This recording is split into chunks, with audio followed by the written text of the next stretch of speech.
Hi guys, welcome back to my YouTube channel. For those that are new here, my name is Remi, and in today's video I'll be taking you guys through the process for the making of my birthday dress, which is a draped corset dress. It's basically a corset dress with draped skirt detail. Anyway, without further ado, let's get right into this tutorial. So yeah, I have my basic bodice pattern, my sellotape, my measuring tape, my pencil and my marker, my pattern master, pattern paper, fabric scissors and paper scissors. I started by transferring my basic bodice pattern onto fresh pattern paper, and now I'm going ahead to extend the length to my desired length. After which I went ahead and modified the upper part of my pattern to a bustier with cups pattern. I have a video on my channel showing how to do that, so I'm not going to waste time on this. Now I'm going ahead to cut out the upper part of the pattern, which is already modified, and next we'll go ahead and work on the lower part of the pattern.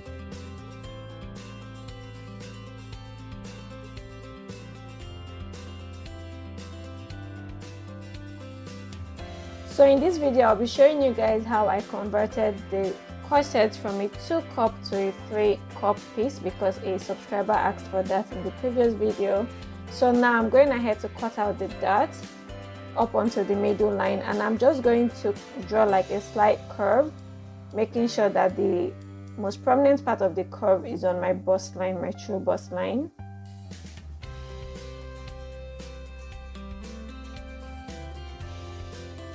And once this is done, I'll go ahead and close the upper part of that dart, and that will become one piece, and then we can divide the lower part into 2 pieces by cutting out the dart on the lower part.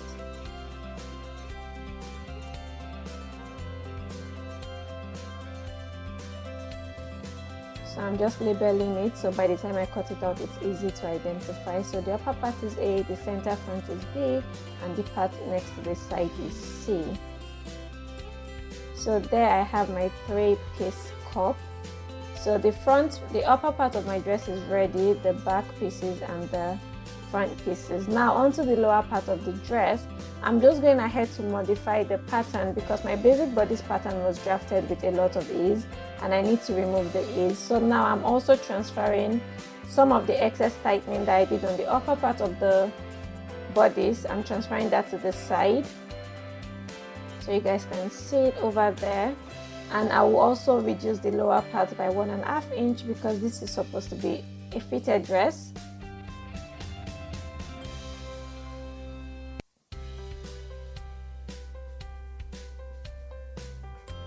Now I will redraw my darts to make sure that the darts on the lower part align with the darts on the upper part. So I'm just going to take my center front, put it on the center front of the skirt and mark where that ends. And then take the side and put it from the side of the skirt and also mark where that ends. So that will be my new dart. Those will be my new dart points. This is just to make sure that the upper part, the dart on the upper part and the dart on the lower part align. Now I'm marking the middle point so I can redraw my dart legs.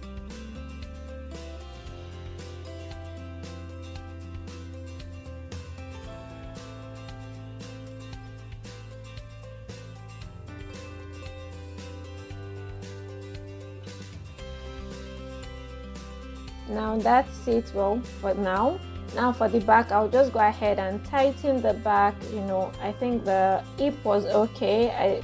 The hip at the back was okay just the way it was, and I'm just going to reduce the hem to make it tighter.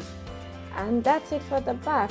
The back is done. I'm just labeling the front and the back, and I'll go ahead and cut out the back so we can do the necessary modifications on the front. So now for the front, I'll cut it on fold. So I'm just folding my pattern paper so I can cut out the entire front, not just one half.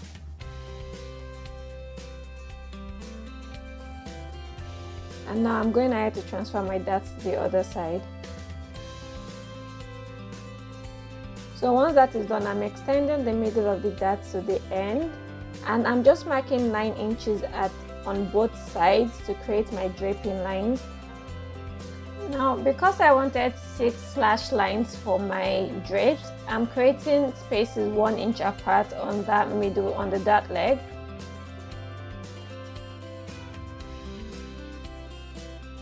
And for the sides, I'm just dividing 9 by 6 to get, I got 1.3 inches, I believe, and I'm just marking spaces 1.3 inches apart. So the plan here is to connect the lines, the points on the dart legs to the points at the sides. But at this point, when I was about to connect, I realized I didn't have much of a diagonal. I wanted more diagonal, so I decided to work with 5 points instead, to have 5 slash lines. So now I'm just going ahead to redraw my darts, ending it on the 5-inch mark, so I can have 5 slash lines. And now I'm also, for the sides, I'm starting the first slash line on 2.6 inches, and the remaining slash lines will be 1.3 inches apart. So now I'm going ahead to connect it. You can see there's more of a diagonal, and I'm more happy with this than the initial one that we had. So now I'm having 5 slash lines instead of 6 slash lines.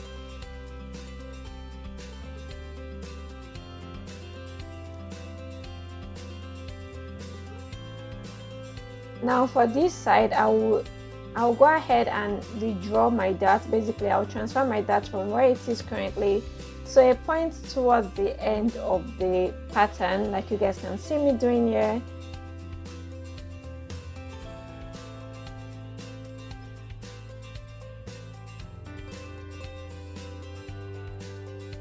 So that dart is no more needed. And now I'm just going ahead to draw the slash lines for the other part of the skirt as well. So once that is done, go ahead and cut it out. Don't forget to eliminate that dart. And now I'm slashing along the other dart so I can close it. So basically I will slash to that dart point and then close the dart on the other side of the skirt. I hope you guys understand what I'm doing and saying. So now I'm going ahead to slash the remaining slash lines that we created. So now for this, I need to place it on fresh pattern paper, and then we'll space it as desired. So for me, I wanted 2 inches between each slash line, so that's what I'm doing now. I'm just going ahead to paste my paper on fresh pattern paper, making sure the center front is straight, or the side front now, because it's no longer a center front, it's not like a side. And I'm just adding 2 inches between each slash lines and pasting, measuring, adding, basically just rinse, repeat. And for the first one, I'm going to leave it as it is. We're not going to add any extra. Now at the bottom, I'm going ahead to extend that side front by 10 inches and joining that to the beginning of to where we started slashing from, like you guys can see. And now I'm just going ahead to connect my remaining slash lines together. And I'm adding my seam allowance. So initially I added 1 inch of seam allowance, but later on I went and reduced it to half because I felt like 1 inch was too much. So I just added my seam allowance all around, added 1 inch at the bottom and ½ inch on the remaining sides.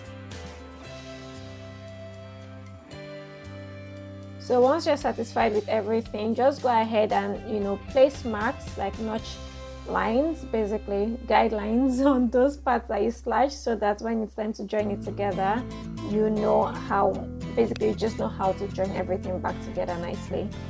So that's the side front. Now the other part of the front, I'm just going ahead to do exactly the same thing that I did to the first part, adding 2 inches in between each slash lines, measuring, pasting, adding. And for the upper part, I added the same space that our dart created when we closed the dart on the other part of the dress.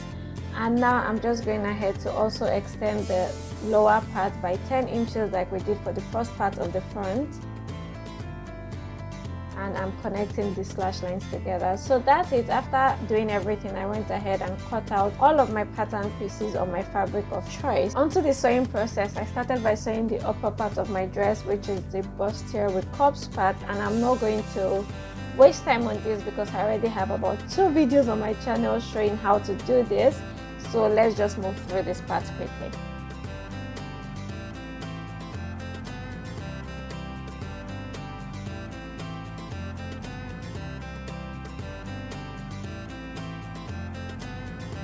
So now for the boning, I got a boning with boning channels, and I'm just going ahead to measure what I have there, basically on the part where I want to put the boning. And you need to minus your seam allowance and about 1/4 inch, just to make sure that sewing would be easy, and it's not going to be a problem when it's time to join the lower part of this dress to the upper part of this dress. I also trimmed off part of the boning so I can easily close the boning channel to ensure the boning stays inside the channel. So by the time we sew it down, everything just stays inside nicely.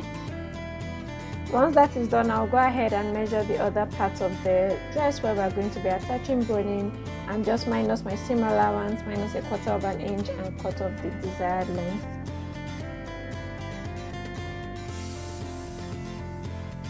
Now another way to finish your boning, if you're not using one that comes with a boning channel, is to tape the ends with a masking tape or a sellotape, just to make sure it can't poke through whatever you're working on. So just finish the edges with a masking tape or a sellotape.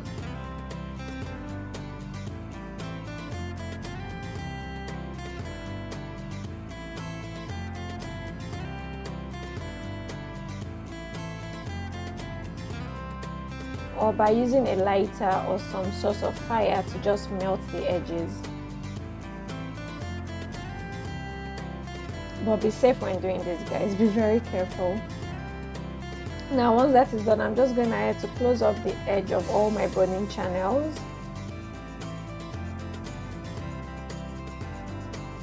And sew it onto my dress.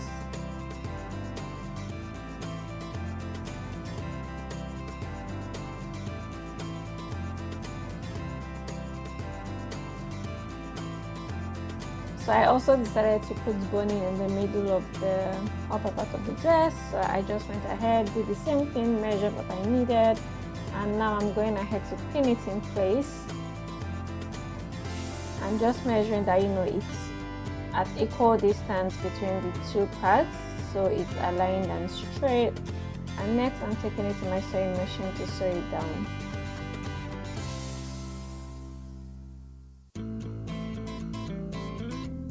So for my strap, I decided to use a bias tape just to create a strap. This was easier for me instead of cutting bias strip for my satin, for my fabric. So this was very easy and it works really well. So I just used black bias tape, sewed it onto each other to create a thin strip. So there I have my two straps. Now I went ahead and pinned my strap in place, and I'm just placing the upper part, the inner part of the dress to the outer part of the dress. That's the lining to the main part of the dress, sandwiching my strap in between. And when sewing the strap, guys, make sure to go over the strap, over the area where the strap is, a few times, because after doing this, when I tested the dress, when I was trying to check that everything was okay, the strap pulled off because I did not go over it a few times. I had to go back in to go over it a few times. And this was good because I had not yet sewn the upper part to the lower part of the dress. But if you're making this for a client, you don't want a case whereby when you finish the dress and then they test it, the strap just basically pulls off.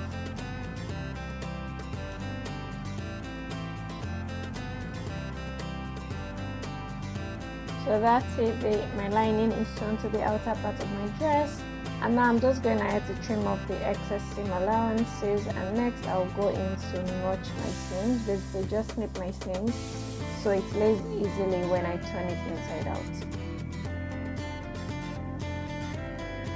So at this point you need to give it a good press just to make sure everything lays nice and flat. And now after testing it, I went ahead and sewed on the boning channel onto the side because I did not do that yet. I wanted to make sure I was satisfied with the fit and everything before doing that. So yes, I'm satisfied with everything, and now it's time to attach the cup. So for this, I just used my needle and thread to sew it to the inside of my garment. So I sewed it at 3 points, the sides and the lower part.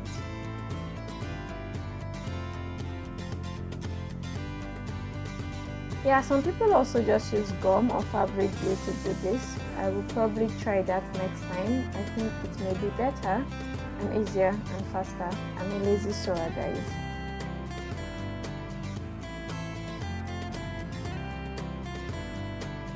Now after attaching my cup, I have this thing at home called hemstay or gum stay, I'm not so sure. So basically it's like a double-sided gum.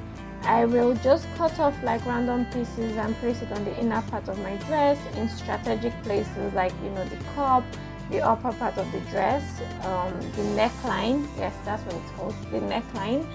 And I'll just go ahead, take this to my ironing table and iron it down, so you know the inner part of the dress stays exactly where we want it and how we want it. So after doing that, this is the result. Now onto the lower part of the dress, I'm starting by sewing on my darts on all my skirt pieces, well, the back pieces. And for this, I'm not back stitching because it's a very light material, so I'm just knotting with my hand the ends of the dart. I think this gives it a nicer finish. For the inner part of the skirt, I cut out lining in silk fabric. I made this about 4 inches shorter than the full length of the skirt. So now I'm just pinning everything down so I can go ahead and sew the lining to the main piece of the skirt. So I'm just sewing wrong sides together, so it's the right sides I have facing me on both sides. I just said sides like 10 times. But anyway, yes, so now I'm going ahead to join my back pieces together, leaving space at the top for the zip. So I'm just joining it using my 1 inch sewing allowance, my 1 inch back sewing allowance. So that's it, the back of the skirt is done. Now moving on to the front of the skirt, I'm going ahead to create my pleats. So basically just taking from one slash line to the other, because I created notches on my slash lines, so this will help me identify, you know, the spaces. This is very important, which is why I said earlier to mark tiny notches on the, you know, the spaces between the slash lines, so when it's time to create the finished skirt, it's just easier. You don't have to start doing mathematics and calculations. Yeah. So there, that piece is done. I'll go ahead and do this for the second part of the front of the skirt as well. So basically just close all the slash lines and pin them down in place. So once that is done, I'll go ahead and sew them down to secure my pleats before going ahead to join both sides together.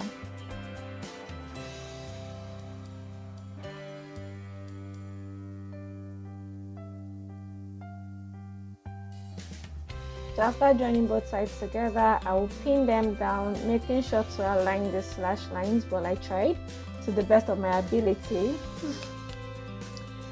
And you know, take it to my sewing machine to sew it down. So I'm just sewing on my 1/2 inch sewing allowance.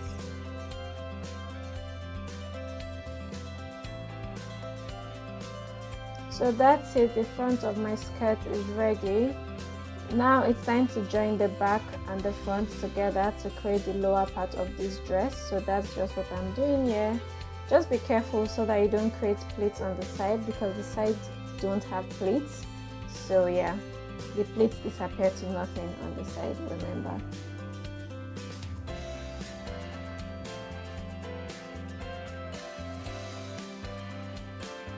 So now that that is done, it's time to join the upper part to the lower part of the dress.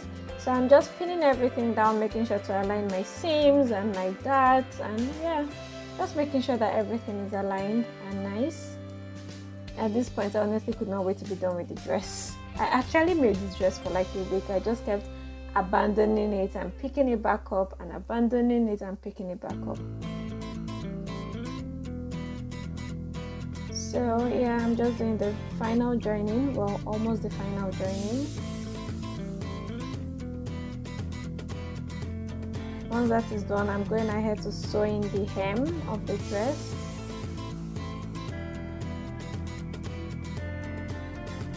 Now it's time to attach the zip. I'm just pinning it in place, making sure that, you know, the two half lines are aligned properly before I go ahead to sew it down. And now I'm going ahead to sew down my zipper, which I think is actually the final step to completion. So after doing that, finish off the upper part of your zipper by just bending it inside, and yeah, this is the end result of the dress, guys. I felt really fabulous on my birthday. I wore it for my birthday actually, even though I did not go out, I did not do anything, I was indoors, but it was nice. I wore it, ate cake, add ice cream or chicken muffins. And yeah, let me know what you think of this dress down below. Let me know if you'll be creating this. Let me know if you have any questions, and I will be in the comment section answering all your questions to the best of my ability. Bye guys.